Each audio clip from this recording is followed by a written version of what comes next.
even know what I'm gonna call this video yet. I don't know if I'm gonna call it the misconceptions or the things I wish I knew before being monetized. I really don't know.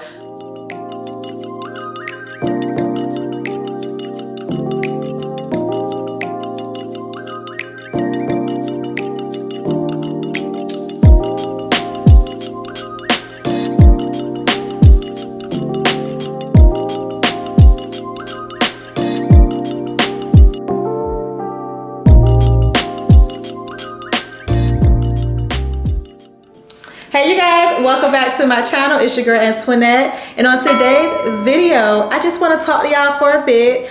It's been a while since I did an actual sit down video. I'm actually getting ready to film another YouTube video, but before I do that, I just want to come and talk to y'all because it's something that's been on my mind since starting this YouTube journey. And I think there are a lot of misconceptions, and I definitely just want to give you guys a few of those misconceptions before you even start thinking about, creating a channel. Or if you're a micro influencer and you're a little discouraged, I hope this video encourages you. August 28th is my birthday, and it's like every year around my birthday, I do a little bit of self-reflection.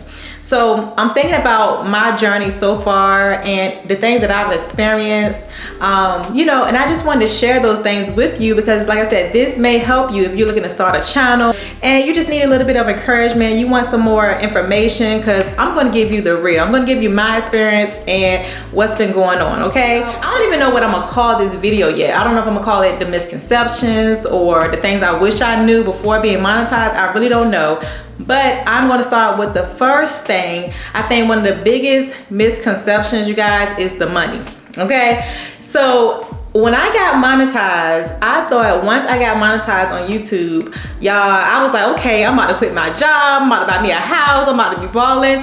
No, that is not what it was. Okay, so just tell y'all, my first YouTube check was only like $140 something. I'll leave it on the screen somewhere because I'm gonna tell y'all this is for real, okay? I remember, I was like so excited to get that, to get that YouTube message saying, hey, you finally monetized, you can start getting paid for Google AdSense. Y'all, I was so excited. And then when I got my first check, I'm like, hold on. All the editing, all the time planning, all that time it takes into creating content, this is what I get? I don't know, I was just like, it was a little discouraging because I expected way more. I really wasn't doing it for the money to begin with. I originally started my channel as a hair channel.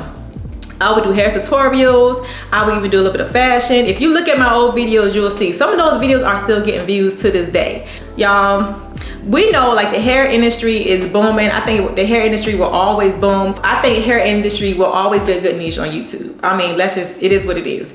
So that's how I originally started my YouTube channel. But nonetheless, let me just stop rambling. I got my first check. I was like, okay, it's not giving what it's supposed to give. I started slowing down on my videos. I was not as enthused and I wasn't working as hard as I was before I got monetized. So my views declined. I wasn't getting the subscribers. I wasn't really marketing my page, my channel. So I would put a video out every once a month, once every 3 weeks, but I was still getting paid. And I noticed that some of my videos were doing really good. I was getting a lot of views, and I noticed that the checks were getting bigger and bigger. Still not enough to quit my job, but it was getting, it was like, okay, it was more than what I had before. I was like, okay, so maybe this is worth it. And I continue to put, videos out there. I think one of the things that kept me going was the impact that I was having on my followers. I didn't realize, like, when people was DMing me and saying, hey, how do you start your channel? You motivate me. Oh man, I really want to do this. You keep me inspired. When I was getting messages like that, I think that's what kind of kept me going. Like, I was scared at first. I didn't even want my family to know I had a channel because that's how nervous I was about them. Not because I was trying to hide it, but because I knew that everyone wouldn't understand, why I was doing what I was doing, or, so nonetheless, I just kept putting the videos out there. And I must say, as far as the money goes, don't do it for the money. Yes, money is a big part, but I feel like you should be chasing the impact. I think if you've got 1 or 2 followers, I think, that's good. And I think those followers saw something in you or in your channel to want to follow. So that's number 1. Number two, another misconception is I think people expect once they get a channel that their friends and family are going to follow them. No. I want to say right now, your family, your friends is not your audience. That is not your tribe. So if you're looking for your friends and family to follow you and you're wondering why, you know, they're not supporting you, or you get, not why they're not supporting you, but if you get upset or feel discouraged because your friends or family is not liking your stuff, please don't, because they're not your target audience. All I'm going to say is be authentic and somebody's going to like it. Somebody's going to follow you, and whoever follows you is going to do it because they wasn't paid to do it. I feel like when you first start your channel as a micro influencer, sometimes you're so excited and you tell everybody, hey, go follow me, hey, go follow me, watch my videos, and 9 times out of 10 your family and friends are not going to be your key supporters. So I just want you to keep that in mind, because I think that's also a little, a misconception when you first start your channel. I know people right now who watch my channel.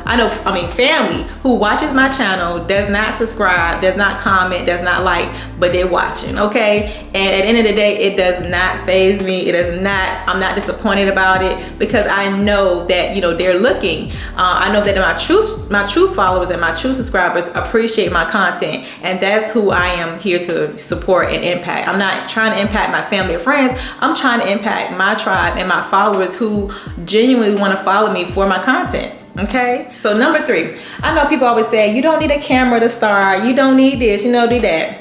I'm gonna tell you what you do need. You need a good phone, you need good light.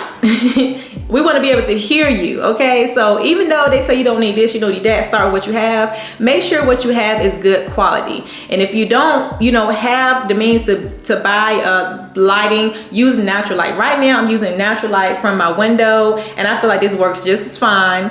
And if you're using your phone, make sure that your phone is on the right settings to get like a 4K video. You just got to go in your settings and set that up. There are plenty of videos on YouTube that can show you how to do that. And then you want to make sure that you can, be heard. Man, I look back at my old videos and I cringe, because some of my videos, I naturally talk soft, like I'm naturally, very soft spoken. So on some of my older videos, I'm like, man, you can barely hear me. The editing is bad. The video quality is all fuzzy. I'm just happy that I've started this journey, because now that I've started, I've gotten better, and I've actually got to see the growth over time. And you will too, okay? So that's another thing. Don't be scared to start, and don't be afraid to grow, because as soon as you start, you see what works and what doesn't work, and you actually become, better with time. Another misconception, this is number 4, would be that you have to do what everybody else is doing. Your video has to be like everybody else. Your editing has to be like everybody else's. You have to have this type of equipment because so-and-so got it. No, that's definitely not the case. The biggest thing is just being authentic and being consistent. Being authentic and being consistent. Being yourself, okay? People love to see who you are. People want to be, want to be able to relate to you, and brands like it as well, okay? They love people who are themselves. I mean, look at Tabitha, y'all. Like, she is herself. She is that Southern auntie that, very good spirited, very, nice, very warm-hearted person. And she makes us all feel like, she is family. Like, that is what it is. So you have to find out who you are, be that voice of who you are, because you are your brand, and be yourself. There's nothing wrong with that.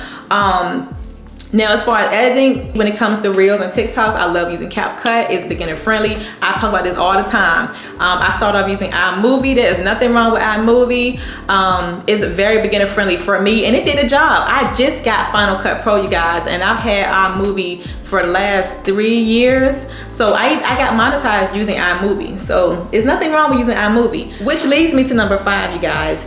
Editing does not have to be the best, okay? I suck at editing. I've said this before, and I'm still learning. Like, I just now got Final Cut Pro, and I'm just now learning how to, use it. I'm watching videos constantly, learning how to brush up on my editing skills. But when I tell you guys, I've seen people and I've watched channels, like right now there's a lady I follow. She does home decor videos, lifestyle videos. You guys, she doesn't have any fancy editing, any fancy transitions, but she does show us with her content, she shows us that she has a knack and a talent for home decor. And I am like plugged in. I love watching her videos. I love watching how she styles her tablescapes, and I love watching how she, rearranges her furniture. I love it, and it gives me so much inspiration. And I guess other people love it too because she got over 20-something K subscribers on YouTube. You guys, you do not have to be the best at editing. You just have to create that watchable content and then learn to edit as you go, okay? But those are just my 5 misconceptions when it comes to doing YouTube, and maybe 5 things that I wish I knew before starting YouTube. And I hope whatever I said here will help you guys on your journey if you're looking to start a channel. If you have any questions, please leave them in the comments below. I'll be happy to, you know, converse and answer those questions. But yeah, don't be discouraged, you guys. The biggest thing is just getting out there and starting, because as soon as you start, you learn what works for you and you can only get better, okay? Till next time, mwah. Bye, YouTube.